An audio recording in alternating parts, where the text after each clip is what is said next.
96.9% sa ating mga viewers ay hindi pa nakapag-subscribe sa ating YouTube channel.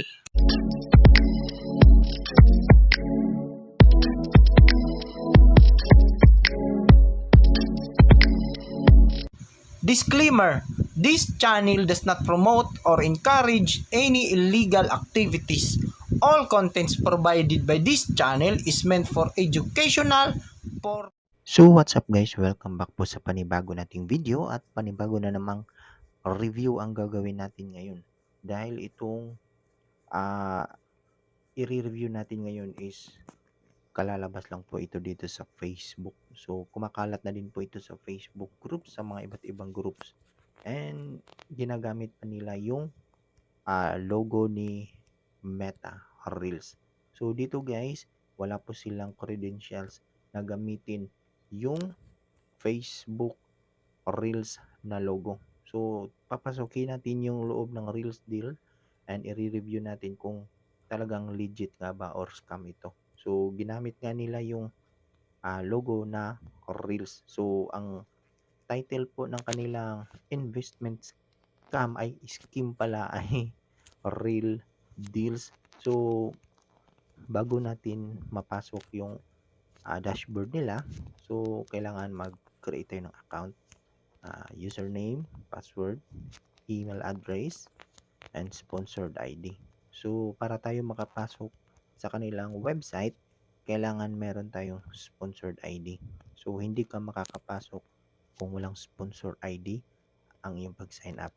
So kailangan mag-click muna tayo ng link sa kanilang referral code o referral link para automatic maglagay yung sponsored ID. So kapag meron ng sponsored ID, ayan, so success account is registered. So pwede na po tayo makapasok doon sa website mismo ng Real Deals. So tara, ilagay na natin yung account natin, yung username natin, and then yung password. Ayan. Then click natin yung login. Ayan, so ito na po yung main dashboard ng kanilang website na Real Deals. So ayan po guys, meron siyang accumulated income na 0. Then dito sa menu nila, merong dashboard, plan, my account, deposit, cash out, and request and log. Ayan, so kinlik natin yung request natin and wala po siyang, kasi wala pa tayong deposit. So punta tayo sa plan and then subscription. And meron silang gaan watch plan. So, magdi-deposit ka ng 500 pesos and kikita ka ng 40 pesos daily watch. Sa Gigawatch plan naman, 1,000. Watsaya, 3,000. Then sa Sangkater watch plan, 5,000. Meron kang 400 daily watch and power watch.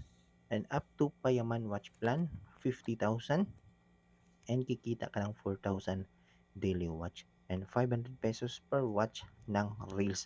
So dito guys, magsa-subscribe ka, so wala po tayong balance. So kapag nag-subscribe tayo sa kanilang mga plan and meron tayong i-deposit na pera, so kailangan mong mag-invest. So dito papasok yung tinatawag natin na investment scheme or scam. So investment scheme or scam. So ito na po yun. So maglalagay tayo ng link dito. Ayan, so failed, you already consume your.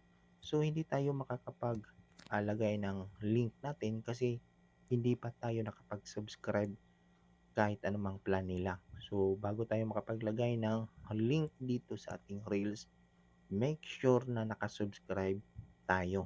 So since hindi naman ako nag-deposit ng any amount dito, kasi nga i-review lamang natin itong Real Deals na website. So ito na po yung profile natin and yung pinaka-profile nila sa Real Deals. And then dito sa my account and referrals and then deposit, make deposit. So titingnan natin kung anong payment. Ayun, so 2-mode payment, GCash and Union Bank. So maglalagay tayo dito ng amount na gusto nating deposit and then ilalagay lang natin yung transaction reference number and then saka natin i-click yung submit request. So dito guys is hindi po siya naka auto cash in and hindi rin po siya naka auto cash out. So ibig sabihin, mano-mano yung paglalagay mo ng pera dito sa Real Deals and mano-mano din po yung pag-withdraw mo dito. So anytime guys, hawak yung pera mo sa developer ng Real Deals. So kung ano mang mangyari sa website ng Real Deals, hindi mo mahahabol kasi nga hindi naka-auto cash in at hindi rin naka-auto cash out yung kanilang website. So, anytime, pwedeng itakbo yung pera mo dito sa Real Deals na sinasabing investment. So, tinatawag na po itong investment kasi nga kailangan mong mag-invest ng pera and magwa-watch ka ng mga reels dito sa mga kapwa ka-real deals para kikita ka ng pera. So, at the same time guys, manunood ka ng reels sa mga kapwa mo content creator and then may babalik sa iyo na pera. So, hindi po si Meta ang magbibigay ng pera sa iyo. So, i-check natin yung website nila sa URL void and ayan po, yung domain registration nila is 2 months ago. So, 2 months ago yung domain nila, yung realdeals.com and ngayon lang pong buwan nag-iingay itong realdeals.com. So, medyo interested tayo dito guys kasi medyo maingay na ito sa mga iba't ibang groups and marami na din pong nagpo-post. And yung mga location sa kanilang ay naka-unknown. And then dito sa expiry checker ng kanilang domain, so i-check natin guys kung kailan mag-i-expire. So, kung pang matagalan ba or pang short time lang yung website nila. So, ayun. So, 309 days na lang po yung domain nila. So, 1 year po ang kanilang website. So, ibig sabihin, hindi po long term, short term lang po or short time lang po yung kanilang website. So, anytime, pwedeng mag-shutdown ang kanilang website. So, nasa inyo pa rin po guys kung gusto nyo maniwala dito sa realdeals.com. Pero ito po yung masasabi ko sa inyo, ang Real Deals ay red flag na po. Kasi bakit guys?